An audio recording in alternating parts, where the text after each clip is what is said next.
¿Qué tal? ¿Cómo le va? Buenas tardes. Voy a estar vía telefónica con el doctor Vicente Casas, que está cumpliendo su cuarentena como corresponde. Lo he invitado para que me cuente cómo está viendo la situación institucional a esta hora en la provincia de Jujuy y cómo imagina lo que se viene después de la pandemia. Me pareció apropiado hablar con él. Voy a estar en un minuto con el doctor Casas. Estamos frente a una crisis desconocida. Y me parece a mí que aquí hay dos escenarios.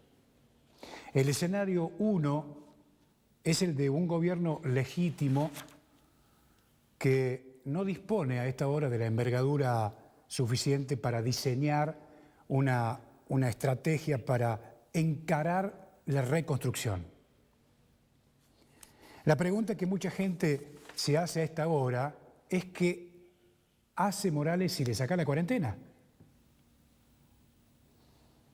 Y la otra pregunta es, ¿y qué hacemos si lo dejamos? Porque así como van las cosas, va a chocar la cuarentena también. Teniendo en cuenta los hechos y los acontecimientos de las últimas horas. El escenario 2, tenemos a la oposición que todavía no alcanza a proyectar una alternativa real de gobierno. Este es un dato también de la realidad. Y todo esto está pasando en medio de esta crisis desconocida. De manera que hay que enfrentar la realidad en medio de un choque de debilidades. Es decir, un gobierno que ha perdido el rumbo y una oposición que no termina de ser. Por eso digo, o sugiero en todo caso, que el camino es el acuerdo. Morales solo, ni por asomo, está en condiciones hoy de aportar algo en este momento. De manera que el único camino posible es la unidad para la reconstrucción económica, para intentar rescatar el tendal de empresas perdidas. Es el único camino, además, para intentar la recuperación social, para aliviar la pobreza y la desigualdad. De manera que creo que la política, a esta altura, va a tener que abandonar el juego de tronos que ha terminado desquiciando la provincia. Mire, para que usted entienda más sencillamente lo que está pasando, el gobierno de Morales es el ejemplo de aquel comerciante que está tapado de cheques y de deudas y llega el viernes a la 1 de la tarde, baja la persiana, toma aire durante todo el fin de semana y espera el lunes a las 8 de la mañana para volver a intentar algo. Esto es el día a día, porque no hay proyecto. La realidad, créame, a esta hora es espantosa. Por eso digo que hay que ir hacia la necesidad de discutir un acuerdo social. Esto está pasando ya en otras provincias que no tienen los problemas que tiene Jujuy, Es decir, hay que discutir algo con principios mínimos y las formas de poder materializarlos. De manera que, después de tanto tiempo, llegamos a la conclusión de que Morales nunca fue lo nuevo. En todo caso, es lo nuevo envejecido. ¿Cómo le va, doctor Casas? Gracias por estar ahí. Pero bien, gracias a ustedes. Un saludo a todos. Bueno, doctor, lo convoco para que nos ayude a pensar un poco. ¿Se puede seguir dándole batalla a la pandemia en medio de esta crisis institucional? Tenemos que seguirle dando batalla a la pandemia. Pero para ello es necesario que nos pongamos de acuerdo en algunas cosas que todavía, a pesar del tiempo transcurrido, yo no he escuchado y en algunas oportunidades o en algunos momentos he escuchado cosas distintas de las que me parece deberíamos haber escuchado. Está bien lo que usted dice, el comentario lo estuve atentamente siguiendo recién y yo me voy a permitir, con el permiso suyo y el respeto debido, ampliar algunas cositas que ha dicho. ¿Cómo no? Usted habla que el gobierno de la provincia es un gobierno legítimo. Yo creo que a esta altura de los acontecimientos no. Tiene una legitimidad formal porque ha sido elegido por el pueblo a través de la democracia y eso no lo podemos negar ni desconocer. Pero ha incurrido en graves errores que le quitan legitimidad. Con la pandemia no ha sido sincero en muchas ocasiones. Lo que pasó en La Quiaca la semana pasada y lo que pasó en Perico ayer no han sido sinceros quienes debieron haberlo sido. ¿Y sabe qué pasa? Que cuando una persona o un gobierno no son sinceros, eso le quita legitimidad a la persona y al gobierno. En segundo lugar, también usted mencionaba recién algo de la oposición que también tiene su responsabilidad, evidentemente. Yo también me permitiría agregarle unos conceptos a lo que usted ha dicho, porque realmente creo que a esta altura de los acontecimientos ya hay cierta molestia con muchos desatinos que se han cometido. Estamos frente a una oposición inexistente. ¿Y sabe qué ha pasado? Se han resignado a un gobierno sin legislatura y una oposición que no quiere contestar con el bien común, quiere contestar con otras cosas que se dicen en los medios de comunicación, que son hechos graves, que no se investigan y que ustedes, la prensa y nosotros, la sociedad, lo sabemos bien a qué nos estamos refiriendo. Y en tercer lugar, usted da un ejemplo muy lindo que es el del comerciante. Yo coloco al comerciante un poquito distinto del gobernante, sea quien sea. En este caso, el gobierno actual, me refiero, ¿no? El comerciante, en definitiva, es un valiente, porque arriesga su vida, su patrimonio, su seguridad, el de su familia, todos los días de la vida. El gobernante arriesga el bien de la sociedad, y lo hace, parece, de manera que no debe hacerlo, es decir, con muchos hierros. Entonces eso es lo que me gustaría comenzar diciendo frente a la pregunta que me he hecho. Yo seguiría ya de lo mío, de mi parte, del aporte personal. Debemos trabajar contra la pandemia, sí, no nos queda otro camino. La pandemia en el mundo entero ha dejado al descubierto falencias políticas, económicas, culturales y humanas. En estas últimas humanas está lo social, es decir, lo que le corresponde a la sociedad, y a los individuos, a cada uno de nosotros. Esas falencias han sido muchas. Ya creo que en otras ocasiones nos hemos referido a ellas, ¿no? Y todos los días salen más falencias. Bueno, bienvenido sea ese descubrimiento, esa corrida de telón para dejar al descubierto esta falencia, porque es tarea nuestra de la sociedad comenzar a buscar la solución de esas falencias. ¿Para qué? Para que cuando la post-pandemia llegue, es decir, cuando haya pasado la pandemia, el gobierno debe responder con la verdad, ¿no? Y de esa forma conquistar o buscar nuevos rumbos de vida que nosotros debemos encontrar. Ahora, doctor, Sí. le hago una consulta que tiene que ver con mi comentario. Yo imagino dos escenarios en debilidad, que se están chocando, ¿sí? La salida frente a este escenario, ¿es la unidad? ¿Usted cree que puede ser, digamos, la avenida del medio para intentar bajar los niveles de locura y ponerle un poco de razonabilidad al tema o no? Sí, es el camino más inmediato y creo que hasta ahora el único que podemos vislumbrar. Pero ¿cómo vamos a buscar la unidad frente a un gobierno o a funcionarios que no dicen la verdad?